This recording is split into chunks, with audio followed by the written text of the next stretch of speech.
Welcome everybody. My name is Michelle Deshong. I'm a Cookie Yallinji woman from North Queensland and also the CEO of the Australian Indigenous Governance Institute.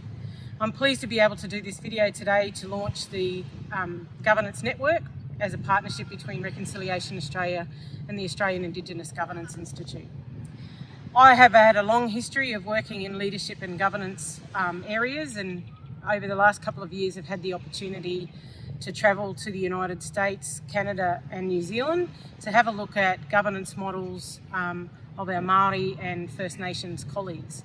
I undertook a Fulbright scholarship to the University of Arizona and worked with the Native Nations Institute on some of the models of nation building that have been progressing over there with Native American people over the last 20 years. So for me, it's pretty exciting to work for an organisation like the Governance Institute that came out of a bit of a project many years ago between Reconciliation Australia and the Australian National University. We wanted to take some of the examples of that global perspective and think about what was happening for us here in Australia and the impacts for our Aboriginal and Torres Strait Islander communities. Now, most of us are very familiar with the narrative around Indigenous governance and what that means in terms of compliance and reporting for our communities. But I think the important thing for us is to recognise that Indigenous governance has many elements to it. It's not just about compliance and reporting, but that we have systems and structures in place that we have used since time immemorial to practice good governance. And for us, the work of the Institute and in partnership with Reconciliation Australia wants to ensure that we can continue to celebrate that work and share some of those models of good governance and best practice with each other to help with a self-determined future for our people. I believe that part of self-determination is led only by a process of self-governance. So when we're in control of our own decision making, when we actually have the ability to set priorities for ourselves, that helps us build communities that are strong and that people can see a way forward for their own communities using their own cultural practices and ideologies.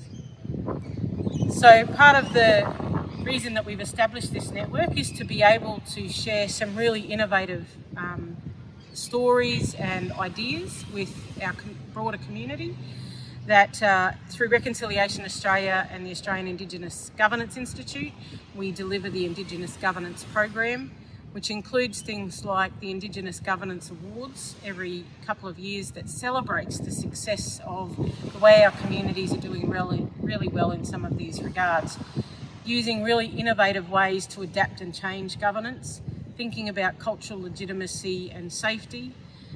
Where does our value set and our practices come into play in that decision-making structure and our representation?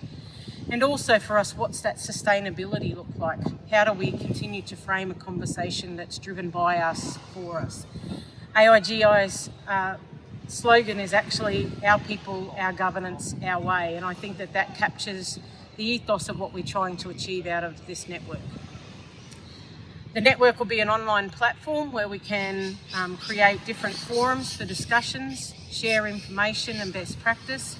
We want to be able to capture case studies and other examples across the country of where our Indigenous communities have done really great work in this space of governance, and also to recognise some of those emerging themes that are really important for us and will direct a lot of our business over the next 5 to 10 years.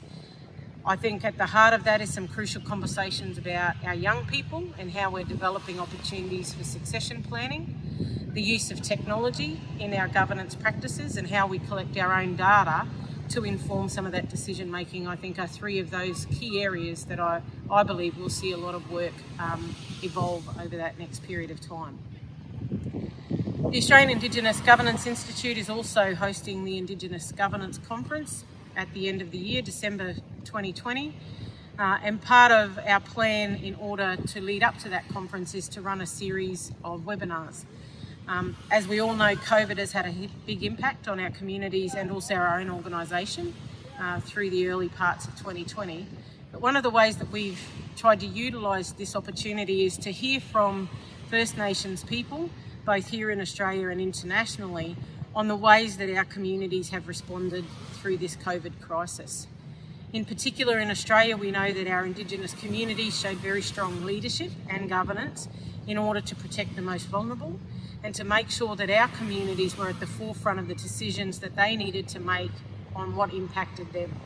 This meant that communities had to be closed off. Many people may have returned to country, but what's come out of that is some really positive stories of people being able to spend time intergenerationally sharing knowledge, getting back to some cultural practices, and also, I guess, rethinking and prioritising what's important for some of our communities. Similarly, we've heard stories from across the globe with our Native American and Māori colleagues who have shared some similar experiences and talked about the way that it's been really important to reflect and reinvest in our own communities and our own families over this period of time. So I hope that you get to enjoy those webinars and think about what those practical examples can provide for you in terms of what might be important for your own community and your own governance agenda. We'll continue to run that series and share that on the network, and I hope that we'll continue to also attract many different people who have a key interest in the emerging themes and work around Indigenous governance. Again, the partnership with Reconciliation Australia is a really vital one for us to be able to share this platform with you, and I hope that you really enjoy engaging in this network, and I look forward to working with you all very soon. Thanks.